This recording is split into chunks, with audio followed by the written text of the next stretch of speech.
Hey everyone, Robert Murphy here, Jordan Johnson, and we help lead the online campus here at Christ Community Church. And as you know, we're going through the book of Matthew as part of our Matthew's book series. And today, if you have a field guide, we're going to be on page 76, and we're going to do session 3. And if you don't have a field guide, please, listen in and be a part of the conversation. There you go. And now in today's session, with the field guide, we're going through the Sermon on the Mount. So today's session, we're talking Matthew chapter 5, verses 13 through 16. And sometimes these verses are talked about the you are verses. And it's how Jesus, what he says to us is what we are to the world. So if you don't have your Bible, that's okay. Since it's only a few verses, I'm going to take the time to read it. And then Jordan and I are here going to discuss a few questions surrounding these verses. So starting off with verse 13 there in chapter 5, it says, "You are the salt of the earth. But if salt has lost its taste, how shall its saltiness be restored? It is no longer good for anything except to be thrown out and trampled under people's feet. You are the light of the world. A city set on a hill cannot be hidden. Nor do people light a lamp and put it under a basket, but on a stand, and it gives light to all in the house. In the same way, let your light shine before others, so that they may see your good works and give glory to your Father who is in heaven."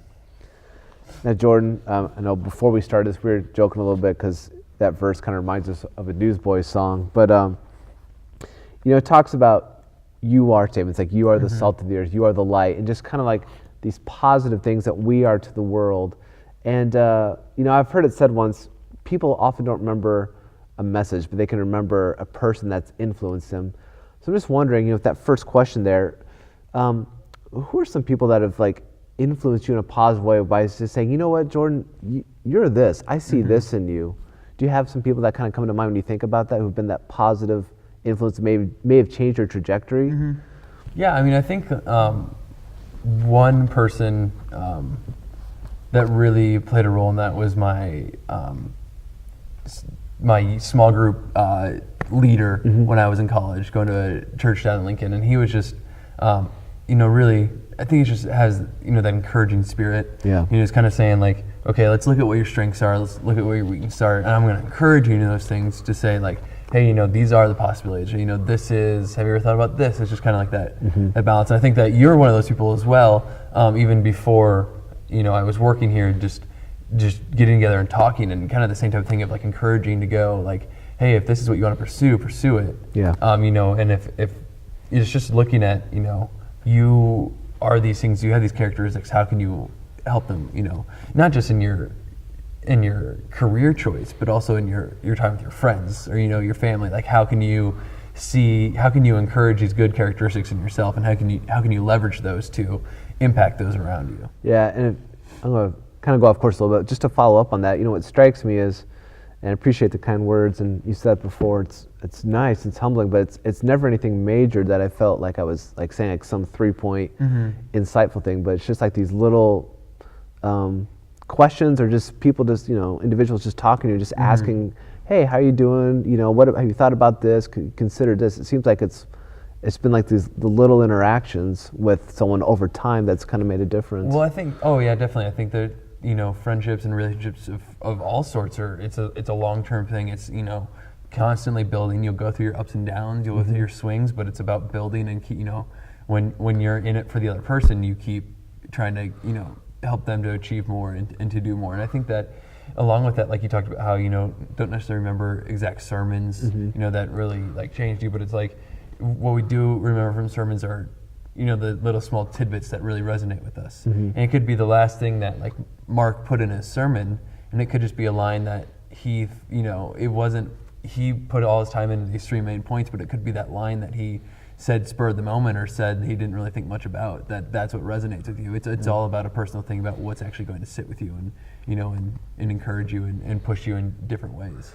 No, I think that's real true. And just playing off that, I know for me, some individuals who've, really helped change my trajectory where I was following more with Jesus is, Steve Walters, who and many of you who are watching know, he's used to be on staff here at Christ Community, is now leading a church up in South Dakota. When I went through a time of just kind of overcoming addiction and renewal, he was always just really pouring into me and just saying, you know what, I see this in you.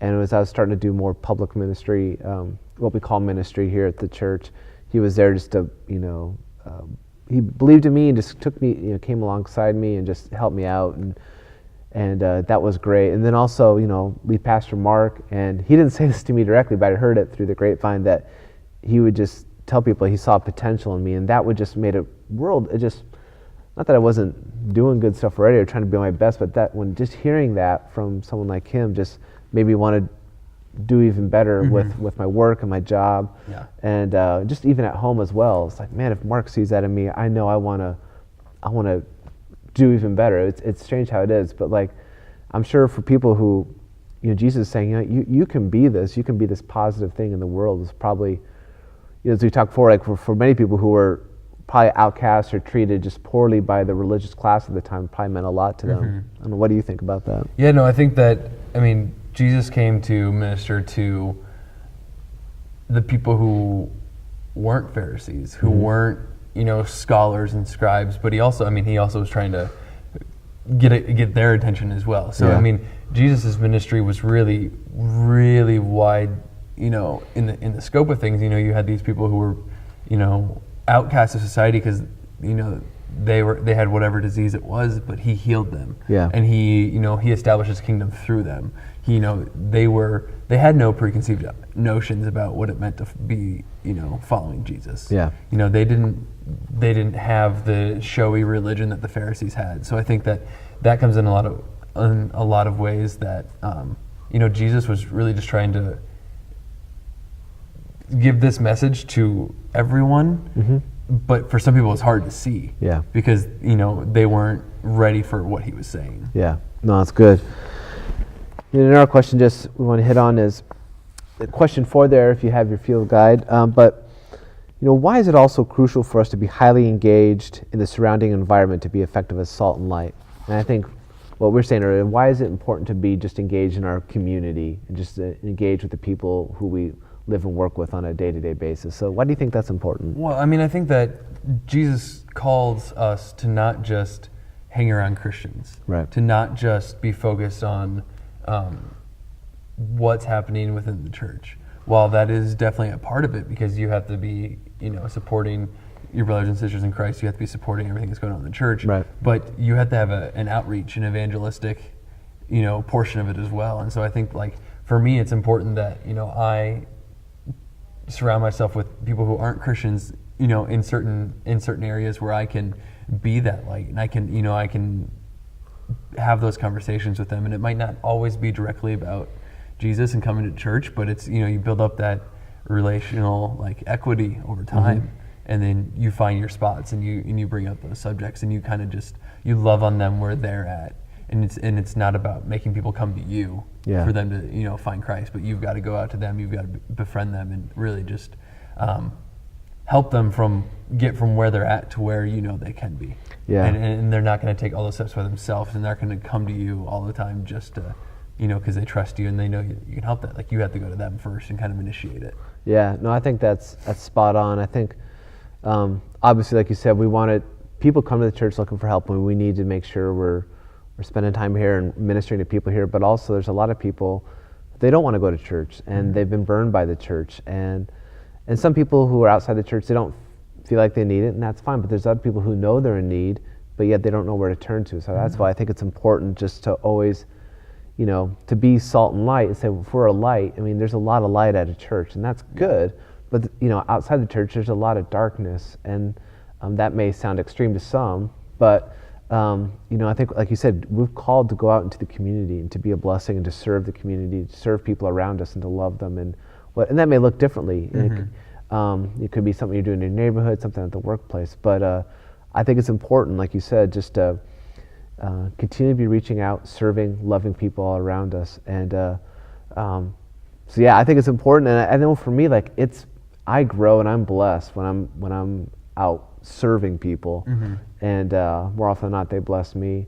And sometimes it's not just, we may see that as like overt evangelism, like, oh, I got to hand them a tract, or I got to make sure I share the gospel. And hey, we want to give people the chance to respond to Jesus, but I think sometimes just simple things we can do to love and serve people at work or in our neighborhood can go a long way. Like you said, we said earlier, those little things, like, they add up over time, and then I think people, they do trust us, and I think that's important.